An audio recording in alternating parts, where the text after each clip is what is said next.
Okay, here's a real quick video about the two decks at 2735 Westwood Boulevard. So this is the back deck. It's this composite decking. I think this stuff might be 20, 25, maybe even 30 years old. So it's definitely getting to be kind of middle-aged. But composite kind of lasts forever. The sun bakes it over time, and you'll end up with kind of a, see where it'll sort of scratch up, and then those just sort of go away over time if you drag furniture across it. But it gets kind of a like a low density film on top of that composite, just starting to mushroom up a little bit from the sun and the weather.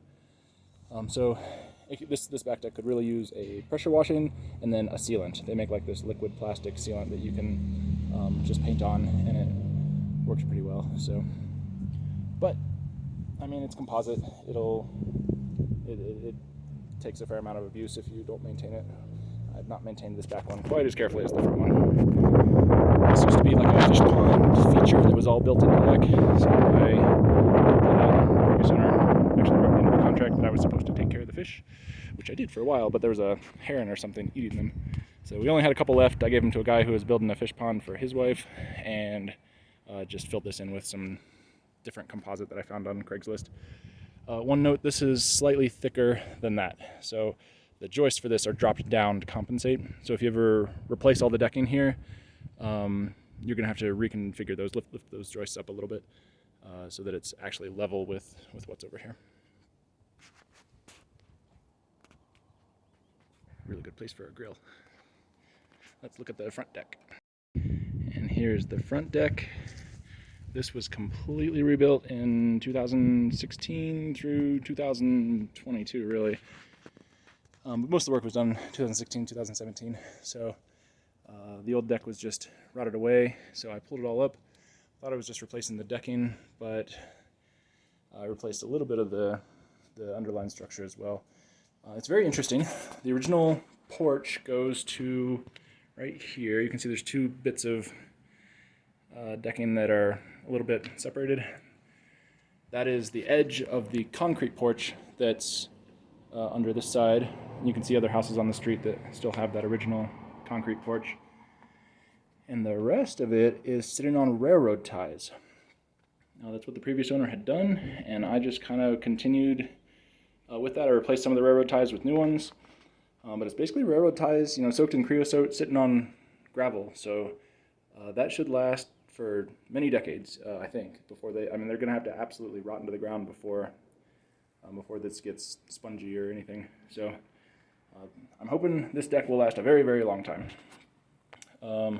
I got all this decking used on Craigslist off of some other deck, and it was pretty well scorched. Had like that low density film had formed a pretty thick film on top. So I ran everything through a planer, which was not easy because it's got composite decking has like bits of recycled stuff in it. So I went through a bunch of blades.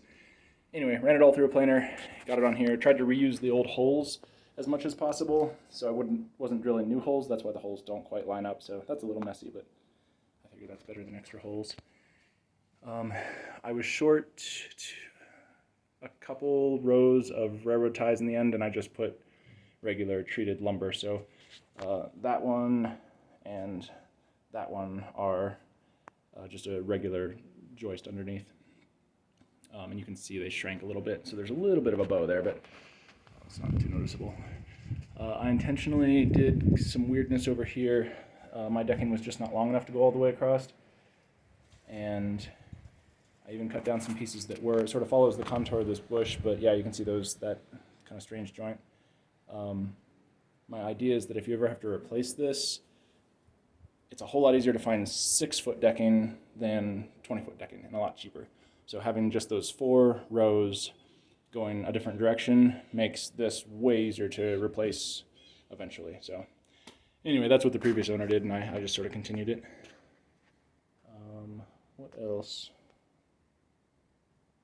Yeah, and this needs it doesn't hurt to seal this, pressure wash this, and seal it every now and then too. The composite decking is pretty low maintenance, but sealing it just makes it last so much longer and makes it so much easier to clean. This bush is awesome, by the way. This thing is just so hardy. When I redid the deck, I thought I would interrupt its water supply somehow, but it is just doing really well. It used to be a lot smaller, so It's getting kind of big, probably an aggressive trim. I trimmed the middle part pretty aggressively once and it bounced right back, so if you wanted to make that smaller, you probably could. Unlike the juniper bushes, which just die if you trim them smaller. I bet you could trim this one smaller and he would bounce back in a year or two. Oh, one note about this mortar. So this is called like weeping mortar or messy mortar.